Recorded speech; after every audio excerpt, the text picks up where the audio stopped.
আরেকটি বিষয় হলো, আপনি ইতিমধ্যে জেনেছেন যে ইসলামিক ফাউন্ডেশন কর্তৃক বাছাইকৃত আমরা মিশর যে আন্তর্জাতিক হিব্রু কোরআন প্রতিযোগিতা 2025 6 থেকে 10 ডিসেম্বর অনুষ্ঠিত হয়েছিল। সেখানে আমাদের ইসলামিক ফাউন্ডেশনের বাছাইকৃত হাফেজ আনাস বিন আতিক প্রথম স্থান অর্জন করেছে। 70টি দেশের প্রতিযোগীর মাধ্যমে সে প্রথম স্থান অর্জন করে বিশ্ব চ্যাম্পিয়ন হয়েছে।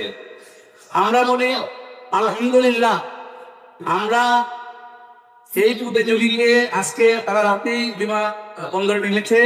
আমরা সরকারের পক্ষ থেকে একটু আগে আমরা খেলা কমিশনের সভাপতিকে তাকে সংবর্ধনা প্রদান করা হয়েছে। ধর্ম বিষয়ক মন্ত্রণালয়ের সম্মানিত সচিব জনাব মোহাম্মদ কামাল উদ্দিন সাহেব এখানে উপস্থিত রয়েছেন, ইসলামী কমিশনের সভা পরিচালক মহোদয় আছেন। আমরা আনাস বিন আতিক নিয়ে আপনাদের সামনে পরিচিত করে দিতে চাই। তার গর্বিত পিতা এবং গর্বিত শিক্ষক দুজনও আছেন। আমরা একটু আপনাদেরকে দোয়ার জন্য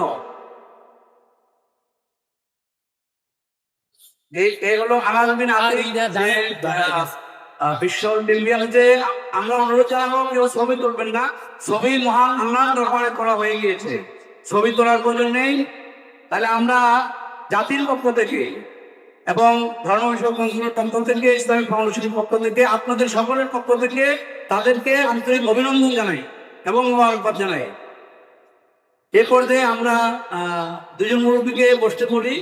আর আমরা আমাদের যে আনাস যে সেখানে যেই করে যে বিশ্ব চ্যাম্পিয়ন হয়েছে তার থেকে একটু অংশ হিসেবে আমরা আপনাদেরকে শোনাতে চাই।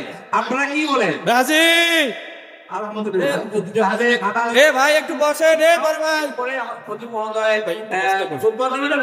নামাজ শেষ করবে। তো আজকের এই সভায় সচিব মহোদয়, মহোদয় সহ সকল মুসলিমদেরকে আমরা ধন্যবাদ কিন্তু জানাই। হুজুর অনুমতি দিয়েছেন একটু বসে আমরা আনাসের একটু জানার শুনবো।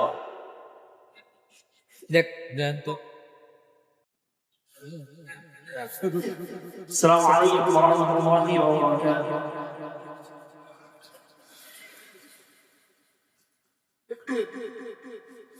أعوذ بالله من الشيطان الرجيم.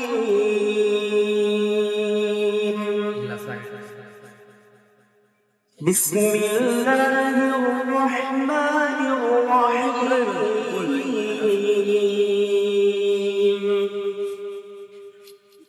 الرحمن علم القرآن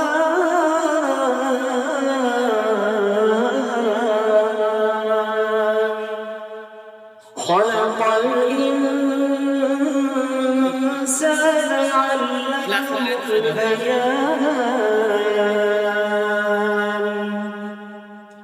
الشمس والقمر بحسبان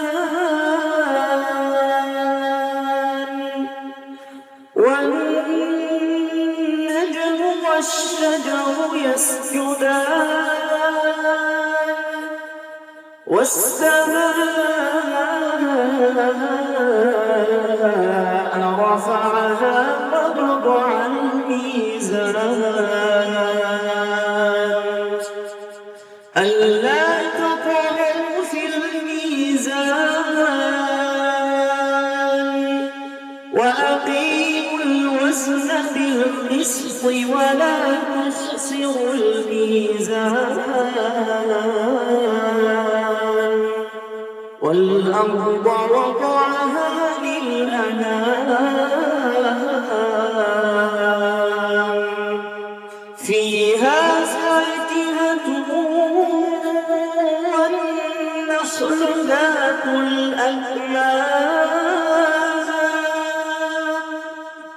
والحب ذو العصف والريحان فبأي آلاء ربكما تكذبان صدق الله